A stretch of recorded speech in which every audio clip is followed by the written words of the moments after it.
경험할 수 있기를 바랍니다. 시작. 나는 성경에 기록된 말씀이 하나님의 말씀인 것을 믿습니다. 나는 하나님의 말씀이 살아있는 말씀으로 믿습니다. 나는 하나님의 말씀이 종도 올 것을 믿습니다. 오늘도 하나님의 말씀을 배우면서 그 말씀을 깊이 묵상하고 마음에 받아들이고 꼭 변화되기를 고백하며 이제 절대로 부패되지 않고 불멸하고 영원한 하나님의 말씀을 듣게 될 것인데 하나님의 말씀을 통하여 반드시 나의 삶이 변화될 것을 예수님의 이름으로 고백하며 다짐합니다. 아멘. 주의 사랑으로 사랑합니다. 예배드리기 반갑습니다. 서로 인사하면서 앉으시기 바랍니다.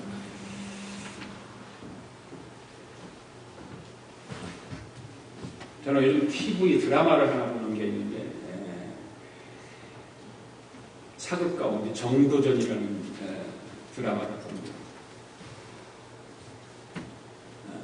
이 드라마를 보는 중에 새롭게 알게 된 사실이 하나 있는데 그것은 뭐냐면 보온 정몽주에 대해서 새롭게 알게 된 것이죠. 여러분들은 정몽주에 대해서 어떻게 알고 있습니까? 우리는 학교 다니면서 역사 시간에 배운 것이 전부인데 저도 그렇게만 알고 있었어요. 학교 배우면서 전부 다 끝까지 혁명에 반대하다가 선주부에서 살해당하는 만고의 충신이었다 그렇게 우리는 생각하고 있잖아요. 그런데 그 드라마를 보면서 정몽주는 대단한 선비로 살았고 또 비폭력적으로 저항하다 살해를 당한 사람이죠. 그러면서 이성계 일파를 막기 위해서 나름대로 힘을 모아서 맞서고 또 모략도 꾸미고 자객을 보내서 이성계를 제거하려고 했던 것이죠. 그래서 그가 살해당한 것은 치열한 어떤 혁명 공방의 와중에서 일어난 사건이었던 거예요. 그냥 역사적으로 우리 알고 있던 그런 어떤 그 보온 정몽주가 아니라 그런 나름대로의 혁명을 막기 위해서 일어났던 그런 일들입니다.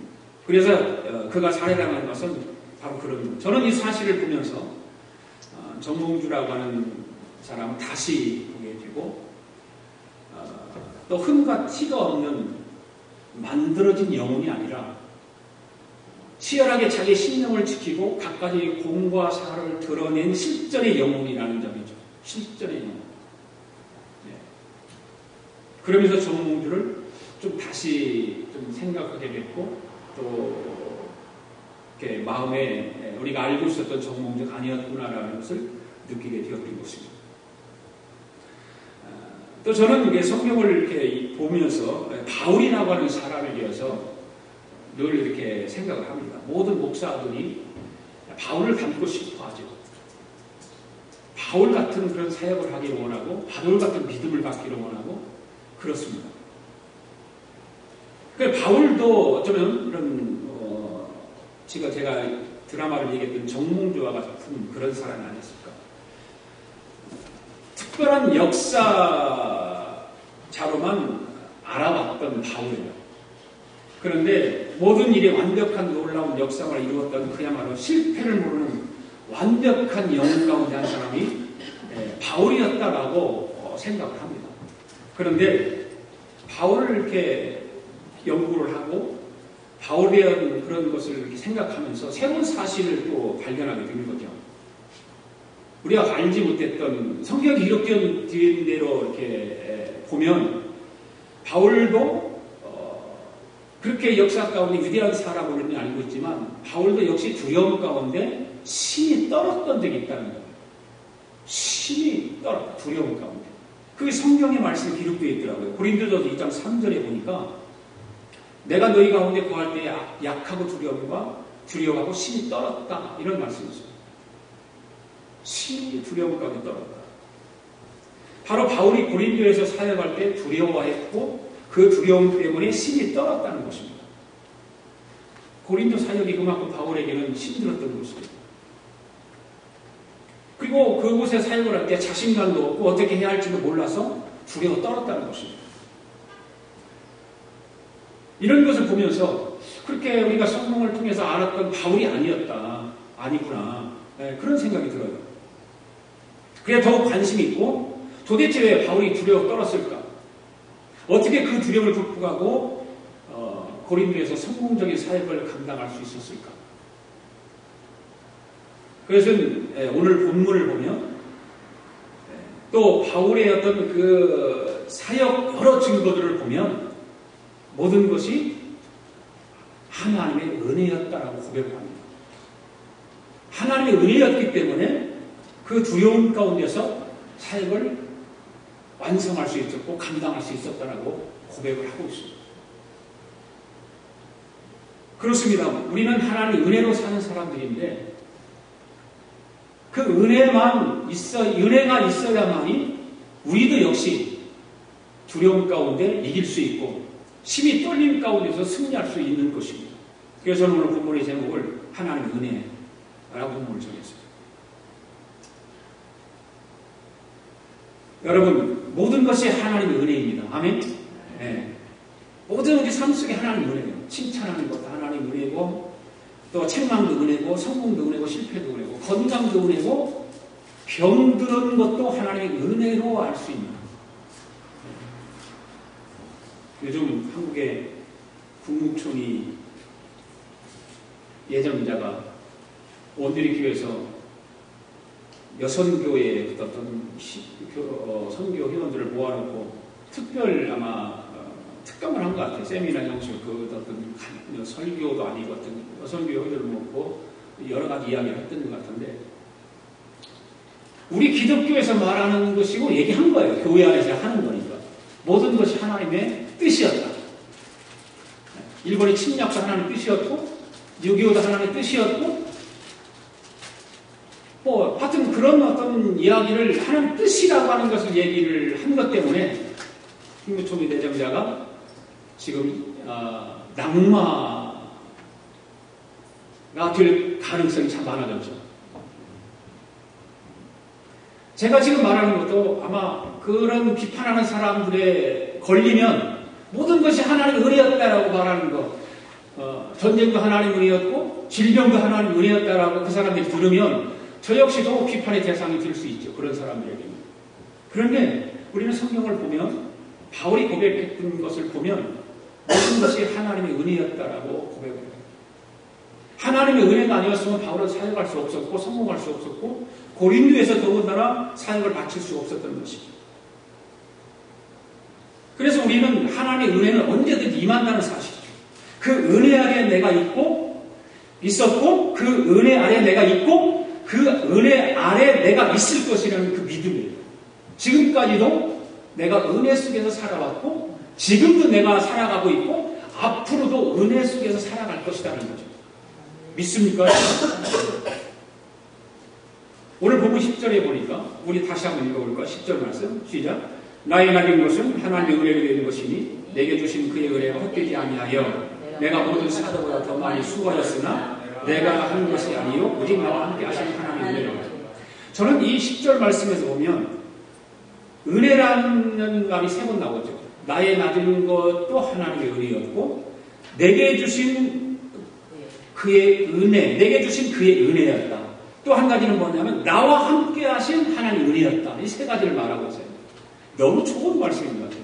나의 낮은 것, 내가 하나님의 자녀된 것, 내가 교회 안에서 목사로, 권사로, 집사로 내가 낮은 것, 하나님 은혜였다는 거죠. 그리고 또 한 가지는 뭐냐면 내게 주신 그의 은혜, 내게 주신 은혜, 바로 그것이 그 모든 거죠. 내게 사명을 주시고 직분을 주시고 그게 하나님의 은혜였다. 그리고 내가 앞으로 살아가면서 지금 살아가면서 나와 함께 하신 모든 것이 하나님의 은혜였다는 거죠. 바울은 지금 이 고백하는 것이 현재 은혜를 구하고 있는 것은 아니잖아요. 현재 은혜를 구하고 있는 사람이 아니에요. 이미 바울은 은혜를 받은 자입니다. 그래서 그 받은 은혜에 감격해서 살아가는 사람입니다. 바울은 은혜라는 단어를 이렇게 3번씩 사용하면서 그렇게 고백을 합니다. 그래서 은혜라고 하는 그 사전적인 언어를 찾아보니까 뭐라고 말하고 있냐면 남에게서 받는 고마운 혜택, 그것이 은혜라는 것입니다. 사전적인 의미에서. 여러분 그러면 기독교적인 의미에서 은혜는 뭘까요? 하나님의 사랑을 받을 자격이 없지만 없는 사람이 받는 것이 은혜다. 용서받을 수 없는 자가 하나님을 통해서 받는 용서가 은혜다. 영원히 형벌받아 죽을 수밖에 없는 죄인이 하나님의 은혜를 통해서 구원받는 것이 은혜다. 바로 기독교적인 의미에서 은혜는 그런 것입니다. 예수님께서 십자가에 우리 죄를 대신하여 죽으심을 위해서 구원해 주시는 것이 바로 그것이 하나님의 은혜 아닙니까? 그렇죠. 그것이 하나님의 은혜. 구원받을 자격이 있어서가 아니라 하나님의 무조건적인 사랑을 통해서 받은 것이 바로 하나님의 은혜인 거죠. 하나님은 우리를 조건적인 것을 붙여서 우리를 사랑해 주시고 우리를 구원해 주시고 그런 것이 아니라 하나님의 무조건적인 사랑으로 우리를 구원해 주십니다. 그것이 바로 하나님의 은혜인 것입니다. 그래서 신학자 칼바르트라고 하는 사람은 은혜란 그럼에도 불구하고 라는 말이고 본질적으로 공로 없이 값 없이 주시는 것이다. 이렇게 말했습니다. 그럼에도 불구하고 그 말은 무슨 말입니까? 자격이 없음에도 불구하고 용서받을 수 없음을 불구하고 내가 구원받을 자격이 없음에도 불구하고 그런 말 아니에요? 공로 없이 값 없이 베풀어 주시는 은혜. 우리의 모든 삶은 하나님의 은혜로 이루어진 것임을 믿으시기 바랍니다. 지금 아멘하고 고백한 사람들은 은혜 받은 자답게 살아갈 수 있기를 바랍니다. 바울을 보십시오, 여러분.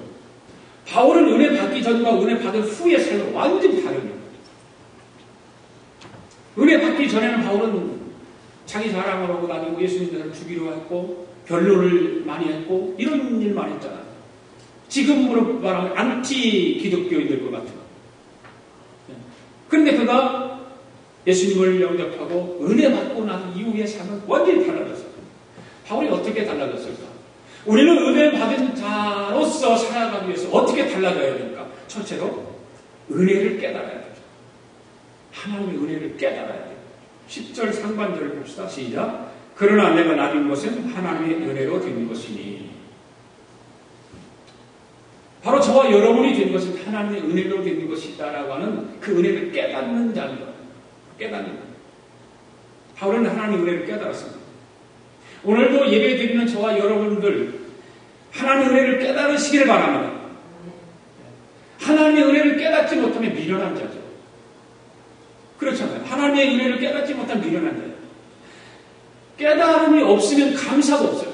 깨달음이 없으면 봉사와 희생도 따르지 않아요. 그 은혜를 깨달을 때 봉사도 기쁨으로 감당할 수 있고 희생할 수 있는 거예요. 은혜가 없으면 아무것도 할 수 없는 것입니다.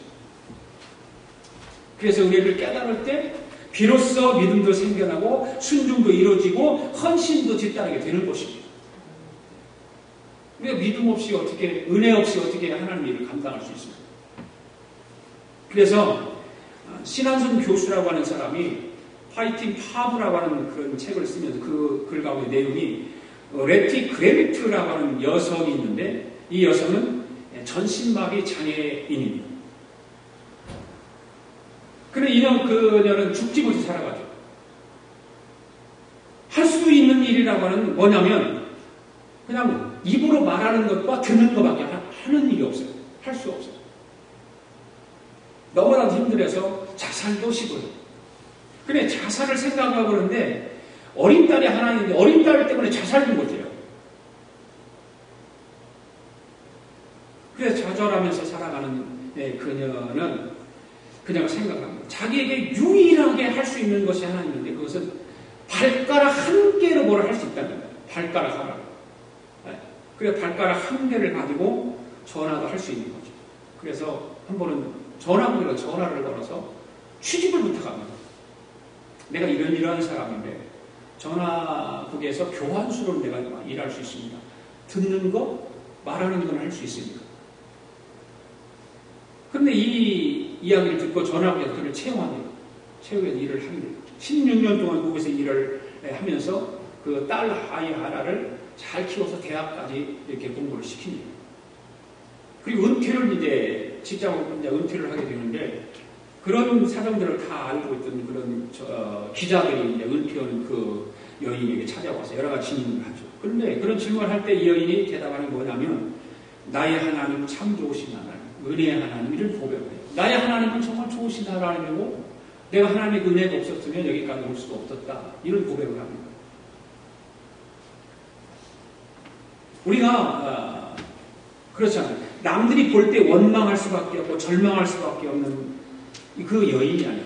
그렇잖아요. 전신마비가 돼서 말하는 것 들을 수밖에 없는 발가락 하나 가지고 전화기만 돌릴 수 있는 그런 사람인데 어떻게 그 여인에 의해서 이런 고백이 나올 수 있을까? 그것은 바로 하나님의 은혜를 깨달았기 때문입니다. 하나님의 은혜를 깨달은 자만이 그런 환경 속에서 하나님의 은혜라고 고백할 수 있고 바로 하나님이 참 좋으신 하나님이라고 말할 수 있는 것입니다. 은혜를 깨닫지 못하면 우리는 원망하고 불평하고 그렇게 말 수밖에 없죠. 그런데 하나님의 은혜는 너무 크잖아요. 그런데 우리가 100% 하나님을 깨달을 수 있을까요? 깨달을 수 없어요. 100% 하나님의 은혜를 깨달을 수 없어요. 그런데 믿는 사람이 깨달은 만큼 하나님의 은혜를 더 알게 된다는 거죠. 깨달은 만큼 감사할 수 있다는 거예요. 깨달은 만큼 기뻐할 수 있다는 거죠. 네. 내가 깨달은 은혜가 어떤 것인가? 은혜를 어떻게 깨달았을까? 바로 깨달은 만큼 우리는 고백할 수 있는 것입니다. 깨달은 만큼 하나님의 영광을 부를 수 있는 거예요. 은혜를 깨닫지 못하면 참 답답하죠. 불평, 불만 이런 것을 쏟아내는 거예요. 왜 불평, 불만을 쏟아낼까? 은혜를 모르기 때문에. 은혜를 모르기 때문에 그런 것입니다. 사는 것 힘들고 짜증이 난다면 아직 은혜를 깨닫지 못한 사람이라고 말할 수 있습니다. 여러분 삶에 짜증납니까? 힘들다고 생각하십니까? 고통스럽다고 여깁니까? 아마 그 속에 하나님의 은혜를 깨닫지 못했기 때문에 그렇지 않습니다.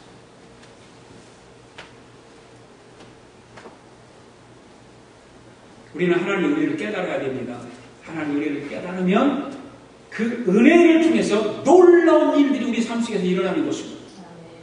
은혜를 깨닫는 사람은 가진 것이 좀 부족하고 비록 적다 해도 감사가 이루어지죠. 감사가 있게 되죠.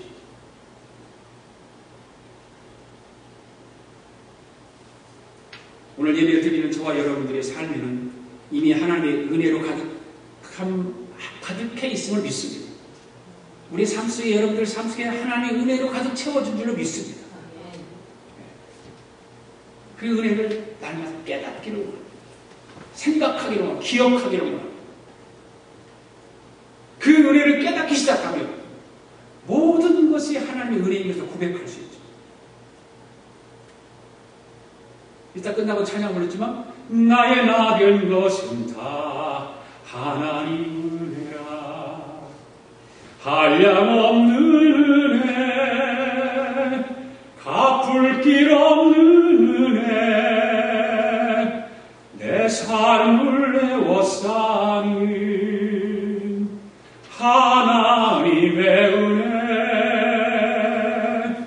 나 두려움 없이 이 땅을 밟음도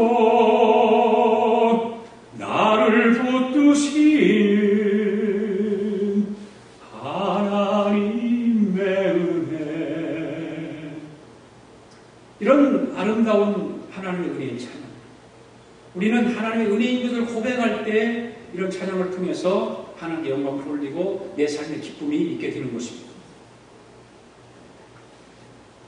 오늘도 우리가 하나님의 은혜를 깨닫고 기쁨과 감상으로 하나님께 헌신하는 저와 여러분 되기를 원합니다. 두 번째로 은혜 받은 자는 어떻게 살아야 될까? 바울은 어떻게 은혜 받은 자답게 살았을까? 바로 은혜 아래서 낮아졌다는 거죠. 은혜 아래서 낮아졌다. 은혜 때문에 낮아졌고 은혜 때문에 겸손해졌다는 거예요. 바울은. 자, 9절 말씀 읽습니다. 시작. 나는 사도 중에 가장 작은 자라. 나는 하나님의 교회를 받게 하였으므로 사도라 칭함 받기를 감당하지 못할지나. 바로 바울은 나의 나김을 아는 고백, 바울의 고백이에요. 지금 이 9절 말씀에 나의 나김을 아는 고백. 바울은 이런 고백 안 해도 될 수 있는 사람 아니에요. 워낙 바울은 세상적으로 사람들이 인정받는 사람이고 존경받을 만한 사람인데 바울이 고백하는 거예요. 나는 사도 중에 가장 작은 자다. 나만큼 사도 중에 큰 자가 있으면 나와봐 해도 인정해 주는 만한 사람이 바울 아닙니까? 그런데 바울의 고백이에요. 사도 중에 가장 작은 자. 하나님의 교회를 박해했고 사도라 칭함 받기를 감당하지 못할지니라. 이런 고백을 합니다. 바울은 만삭되지 못한 자 같은 자신이에요. 네. 10달 만에 태어난 그런 바울이 아니라 아마 7개월이나 8개월이나 이렇게 만삭되지 못해서 태어난 사람. 사도 중에 가장 작은 자. 사도라 칭을 받기에도 감당하지 못한 자. 바로 이렇게 고백하는 그의 모습을 통해서 바울이 받은 은혜가 얼마나 귀하고 좋았으면 그 자기의 모든 것을 내려놓고 낮아짐을 고백할 수 있겠습니까? 그래 바울은 고백하잖아요. 모든 것을 하나님의 은혜 때문에 배설물로 여겼다. 다 내려놓았다는 거예요. 겸손하게 다 내려놓은 거예요. 자기 자랑할 것이 많이 있었지만 바울은 자랑하지 않고 겸손하게 다 내려놨다는 거예요. 미국의 우주항공국이 있잖아요. 거기 미 우주항공국에 한국 사람이 한 분 있어요. 한국 사람이 있는데 신재원 박사라고 하는 거예요. 그 신재원 박사라고 하는 분은 그 우주항공 그 본부 10개 산하 센터를 통틀어서 20명 정도로 한정된 고위층에서 최고 책임자 자리에 있는 분이 바로 신재원 박사입니다. 동양계로는 최초의 미 우주항공국의 책임자, 최고의 책임자로 올라가 있는 것입니다. 그곳에는 아무리 실력이 뛰어나도 한 30여 년 근무를 하고 경력을 쌓아야 은퇴할 쯤에야 잠깐 후에 그 자리에 올라갈 수 있는 그런 자리였다고 합니다. 그런데 그 신재원 박사가 40대 후반에 그 자리에 들어갑니다. 40대 후반. 그래서 주변의 사람들이 그를 보면서 저가 왜 어떻게 저기에 올라갔을까 여러 가지 추측을 하고 생각을 하는데 뛰어난 전문성을 저는 가지고 있다. 그래서 저 자리에 올라갔구나. 또 한 사람 조직과 사람 관리 능력이 뛰어나다. 그래서 저 사람이 저기 올라갔겠지? 아니면 저 사람은 금전관 문제에 대해서, 돈 문제에 대해서는 정말 탁월한 능력이 있기 때문에 저 자리에 올랐을 것이다. 이런 막 여러 가지 이야기를 하면서 그 성공 요인을 다른 곳에서 이렇게 찾았습니다. 그런데 이 신 박사는 그렇지 않았습니다. 그런 고백하는 이야기를 들어보면 늘 교만해지지 않도록 자신을 치는 겸손을 연습했대요. 교만하지 않게 해야지. 자기 자신을 막 치는 거예요. 자기 스스로. 우리는 스스로 나와 싸움에서 이기는 사람은 위대한 사람입니다. 그런데 거의 많은 사람, 저를 포함해서 나와 싸움을 이기는 사람은 거의 없어요.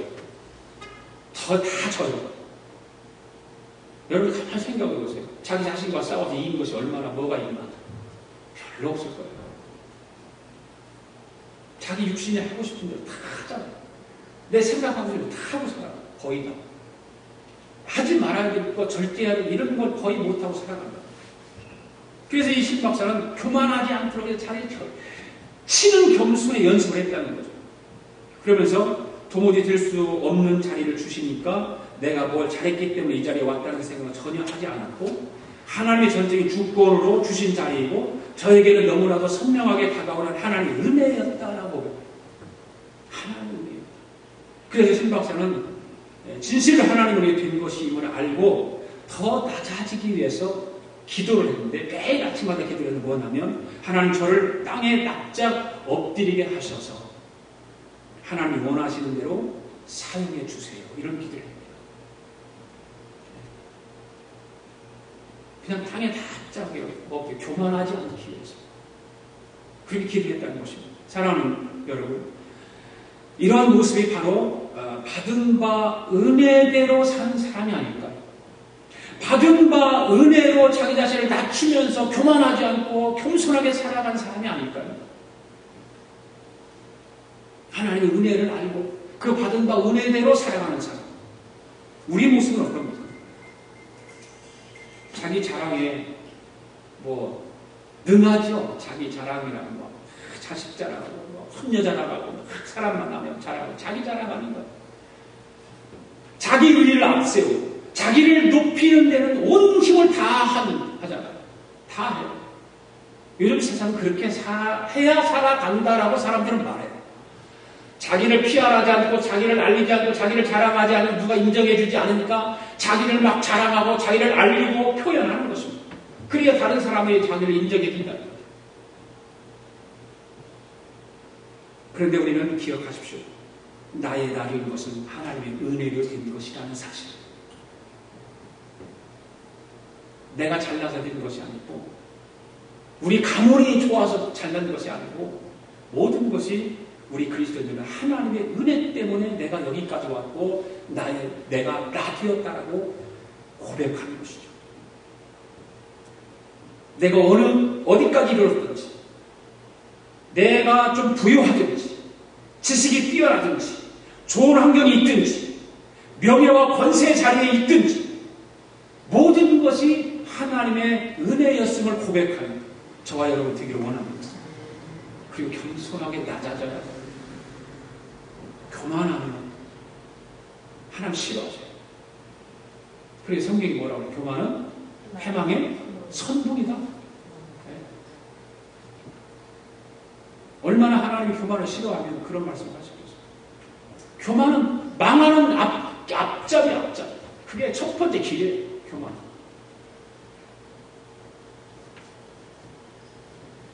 하나님의 은혜를 깨닫고 나의 낮은 것은 하나님의 은혜인 것을 고백하는 겸손함으로 낮아지는 저와 여러분 되기를 원합니다.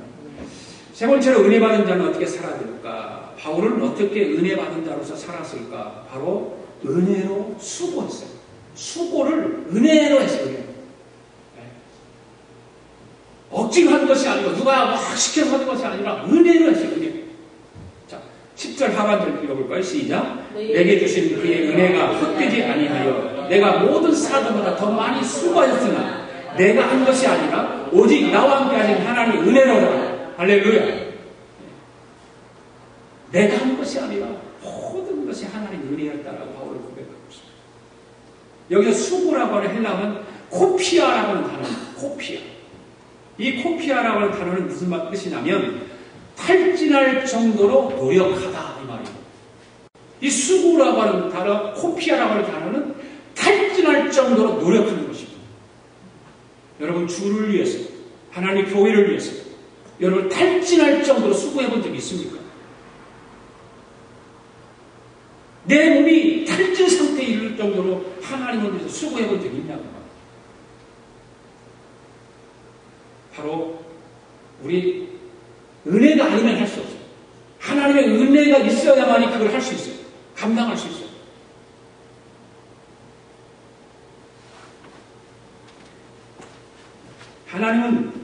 바울은 하나님의 은혜를 깨달을수록 더욱 더 수고했다는, 더 많이 수고했고, 하나님의 은혜를 깨달을수록 더 많이 수고했고, 그 은혜를 갖기 위해서 생명까지 내어놓고 사명을 감당했던 바울입니다.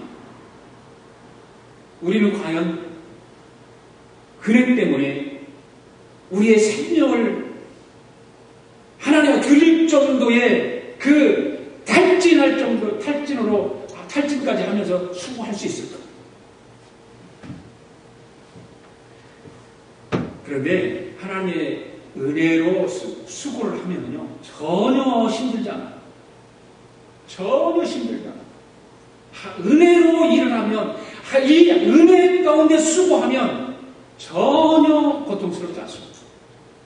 억지로 마지못해 사니까 힘들고 그것 때문에 짜증도 나고 이러지, 하나님의 은혜로 수고하면 전혀 힘들지 않습니다. 그래서 하나님의 은혜는 수고를 완결시키는 동결입니다. 하나님의 은혜는 수고를 통하여 열매를 맺게 되는 게 돼요. 하나님의 은혜는 죽음과 희생의 수고를 통해서 하나님의 나라가 세워진다. 그리고 수고만큼 사랑과 믿음과 소망의 열매가 맺혀지는 것입니다. 아멘. 열매가 맺혀지는 거예요. 그 은혜를 통해서 수고하면 수고한 만큼 열매가 맺혀지는 것입니다. 그리고 하나님 앞에 상급으로 쌓여지는 거죠. 상급.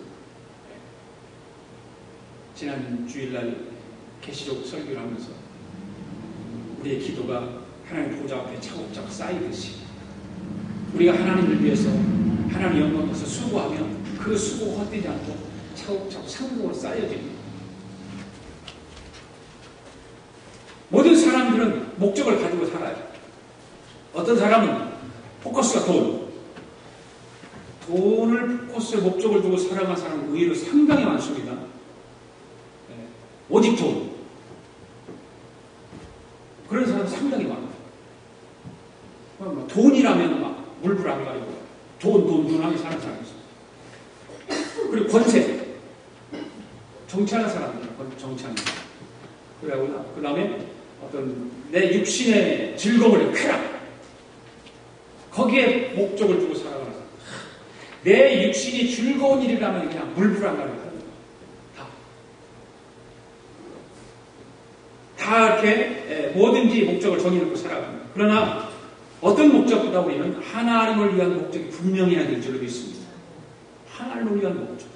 그래서 사도 바울은 로마서 14장 7절 8절에서 그 목적을 밝히고 있잖아요. 한번 읽어볼까요? 시작. 우리 중에 누구든지 자기를 위하여 사는 자가 없고 자기를 위하여 죽는 자도 없도다. 우리가 살아도 주를 위하여 살고 죽어도 주를 위하여 죽나니 그러므로 사나 죽으나 우리가 주의 것이로다. 아멘. 사나 죽으나 우리의 목적은 주를 위한 것입니다.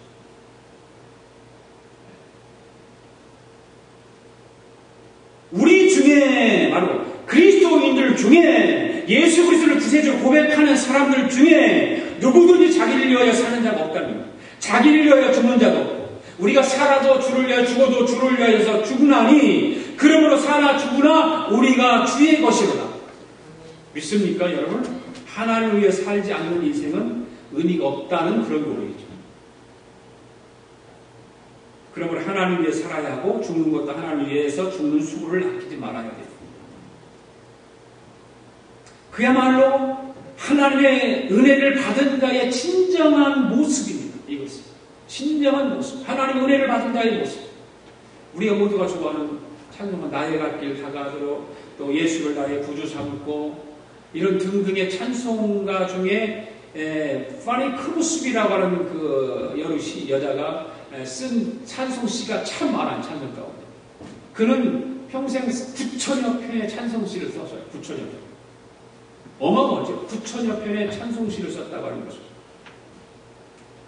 그런데 그가 소경인데 어렸을 때 가정부의 어떤 실수로 인해서 잘못해가지고 눈을 잃어버립니다. 그래서 할머니 밑에 자라면서 할머니를 통해서 성경 이야기를 듣고 그러면서 신앙을 이렇게 좀 커가는데 그때부터 신앙의 찬양시를 쓰기 시작해요. 그러니까 9천여 편의 찬송시가 써있겠죠. 그런데 이 크로스비가 9살 때 하나님 앞에 기도드린 내용이 공개되어 있는데 그 기도 내용이 너무너무 은혜스러워요. 들어보세요. 9살짜리 기도가 만약에 하나님이 나에게 시력을 허락해 주신다 해도 나는 안 받으렵니다. 하늘나라에 가면 밝은 눈을 주실 터인데 세상에서 더럽혀지지 않는 깨끗한 눈으로 주님을 얼굴을 보렵니다. 그리고 나는 내 눈을 멀리한 그 사람을 만나면 그에게 한없는 감사를 드리겠습니다. 이거 20살짜리가 하는 것도 아니고 박사가 한 얘기도 아니고 어른이 돼서 다 자식을 낳고 인생의 어떤 경륜을 쌓고 고백하는 그런 자가 한 이야기가 아니라 9살짜리가 하나님 앞에 이런 기도를 드린 거예요.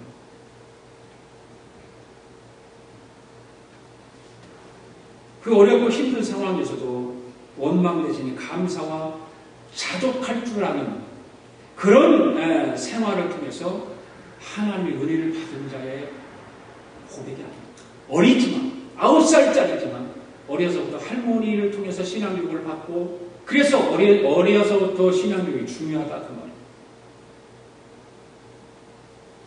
말이에요. 우리는 자녀를 키우면 조기교육에서 하잖아요. 왜 그렇습니까? 조기교육도 많고 중요하기 때문에. 신앙교육도 마찬가지예요. 어려서부터 신앙교육을 잘 시켜놔야 그 아이가 하나님의 손에 붙들려서 하나님의 은혜를 깨닫고 살아가게 되는 것입니다.